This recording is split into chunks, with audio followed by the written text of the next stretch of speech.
আসসালামু আলাইকুম ভাই বোনেরা। আজকে একটু কাজ হচ্ছে, কাজটা শেয়ার করছি। এই যে মুরগির রোস্ট কেবল ভাজা হচ্ছে, রোস্ট চড়াবো। তারপর প্রস্তুতি হচ্ছে, কিছু ডিম ভুনা হবে, আর হবে কাঠি বিরিয়ানি। খাসির মাংস চড়িয়েছি। খাসির মাংসটা হচ্ছে এই যে একই সঙ্গে সব হাত চালাচ্ছি, আমি আছি, আমার সঙ্গে হেল্পিং হ্যান্ড একজন আছে। খাসির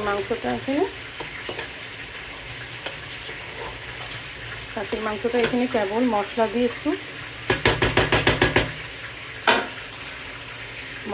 একটু ভুনা করতে কেবল দিলাম। আর এখানে বাসমতি চালটা ভিজিয়েছি। এই যে বাসমতি চালটা একটু ভিজিয়ে রাখলে বেশ সুন্দর লম্বা লম্বা হয় ভাতটা। আর এই যে একটু বিরিয়ানির আলু কোটা হচ্ছে, বেরাস্তা কোটা হচ্ছে, এগুলো ভাজা হবে। বাদ বাকি পরে আপনাদের সঙ্গে শেয়ার করবো। আসসালামু আলাইকুম। কাছের দূরের সকল বন্ধুদের যারা আন্তরিক শুভেচ্ছা, সবাই নিশ্চয়ই ভালো আছেন। আসুন আমরা সবাই কাঁধে কাঁধ লাগিয়ে একে অন্যের সাহায্য সহযোগিতা করি, হিংসা না করি। কত সুন্দর একটা প্ল্যাটফর্ম আমাদের জন্য এসেছে। আমরা আগে ঘরে বসে থাকতাম, এরও নিন্দে বন্ধ করতাম। আসলে এটা আমি করি আর না করি, আমি সবার কথাই বলছি। তো এর থেকে আমরা বেরিয়ে আসি এবং হিংসা মনে না রেখে সবাই সবাইকে সহযোগিতা করব। দেখবেন যে আমরা কিন্তু একটা কাজে ব্যস্ত আছি। আজকে আমি যদি একসময় খুব গাছগাছালি লাগাতাম, আমার হাজবেন্ড মনে করতে যাক একটা কাজ করতে, কাজ করা তো অনলাইন না, এবং যে কাজই করুক না কেন, কাজ হচ্ছে কি একটা ভালো ব্যাপার, যে শরীর ভালো থাকে, মন ভালো থাকে। অন্যের পিছনে না লেগে আমরা টুকটাক কাজ করি, নিজের কাজগুলো ব্যস্ত থাকি।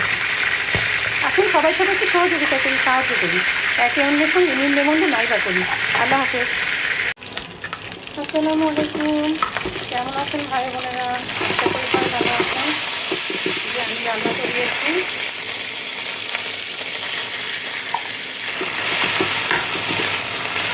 এটা আমি ডিম ভুনা করবো।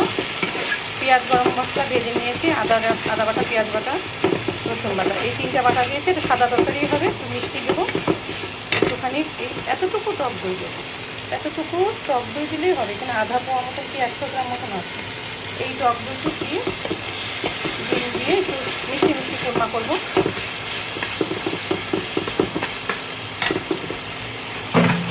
এই হচ্ছে আমার ডিমগুলো, এই ডিমগুলো দিয়ে আমি একটু কোরমা করবো।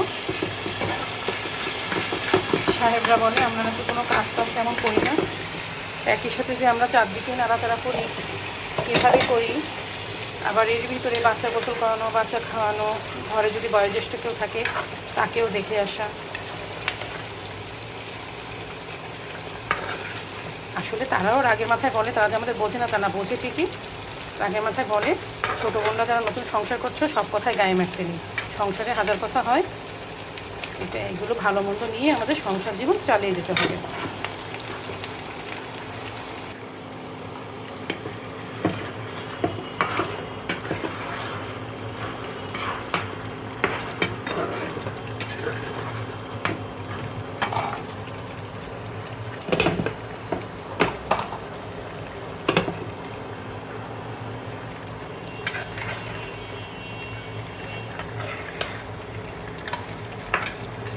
তো দেখতে পাচ্ছেন আমাদের মহিলাদের ব্যস্ততা, বেশি কথা মহিলাদেরকে খোঁচা দেবেন না, কষ্ট দেবেন না। কষ্ট কিন্তু অনেক দিন বুকে বাঁধা থাকে। সবাই সুখে সংসার করবেন সেটাই চাই, ফেসবুকেও সবাই সবার পাশে থাকবেন সেটাও চাই। আজকের মতন এই পর্যন্ত, আল্লাহ হাফেজ।